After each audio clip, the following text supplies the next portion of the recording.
Scorpion 90. This is an Era 2 British tech tree light tank. And back in the day, this was quite a competitive tank.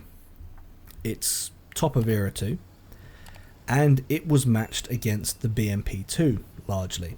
And the BMP-2 has an autocannon, does have ATGMs, but the alpha on the BMP-2 is quite low. So in a one-on-one fight, there was some competition between the BMP-2 and the Scorpion 90 way back in the day. Those days are behind us though. The game has evolved, or devolved, depending on how you look at it, and these tanks are no longer top of the game, they're not top of the game, and even when they are on top of their game, they can be outmatched quite drastically by, well, anything that has an autocannon. If a Marder 1A1 finds you, a Weasel, an XM800T, a VADS, any of these tanks that have autocannons, a Bagel, you're going to have a very hard time surviving. You're going to have a hard time getting away. And that is noticed in game. You will see an XM800T, a Weasel, a Marder. You will see them in abundance. Scorpion 90s though, not so much. These tanks have fallen out of favour because they are not the lead throwing, damage producing, well, they're not those vehicles. They're not the vehicles that are behind me right now. I think that's an 800T and a Weasel behind me. This tank is not those tanks, and if those tanks find you in anything like a Sheridan, BMP-2, BMP-1, Scorpion 90, any of these tanks, Stingray, you're done for. You're absolutely done for, because they can put out so much damage so quickly, there is no escape most of the time. But the reason I want to show you this game is not because all hope is lost for tanks like this.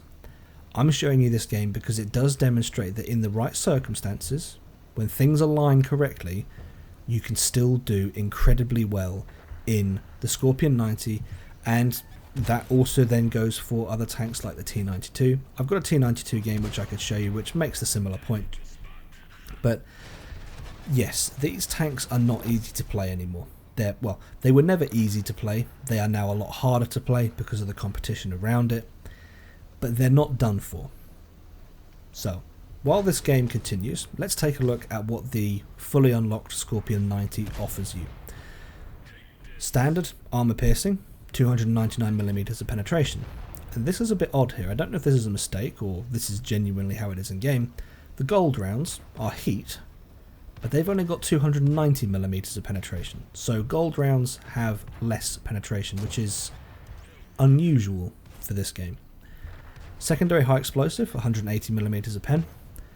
Primary and gold will do an average of 280 alpha. High explosive, 370. So the gun stats are balanced in my opinion, and that's one of the reasons why I like playing this tank. I'll get onto the details of why I like playing this tank in a little bit, but the gun stats right there are one of the reasons. 2,300 hit points, unboosted, 81 kilometers an hour top speed, so that can get up to, what are we talking, an extra 10%. You can get this up to over 90 kilometers an hour. I'm at 89 right now. Going through this, yeah, there we go, 90, 91. So there you go. That's how fast you can get this thing going. It's pretty quick. View range 550 meters, and moving and still concealment of 285 meters.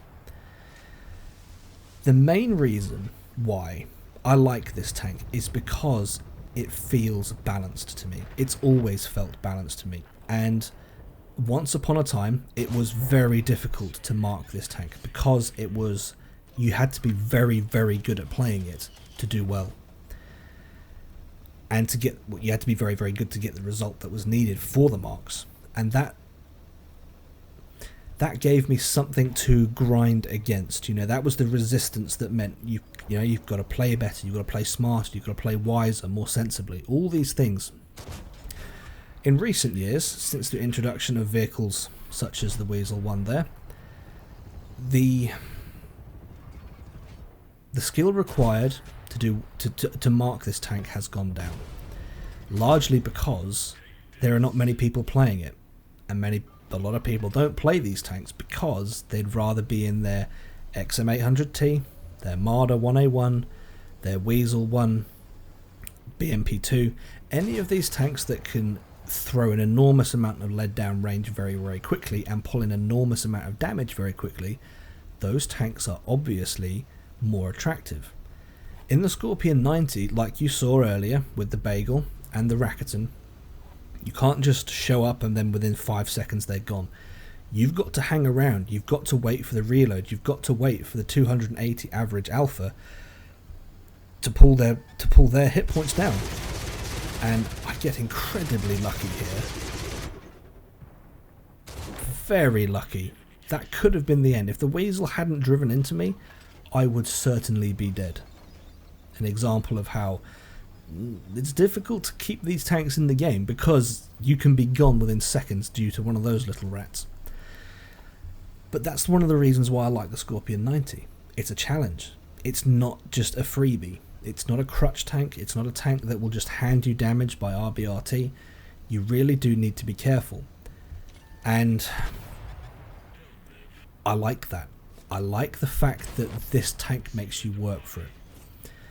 And I want to give another reason for showing you this replay is that, you know, it's hope. Like I mentioned earlier, there's hope that these tanks are not done for. You can still do very, very well in these tanks. And if we just take a short break now to just look at the score, 2060 assist, 5,262 direct damage with 3 kills. It's not been handed to me. I've had to play sensibly. I've had to watch the minimap very carefully.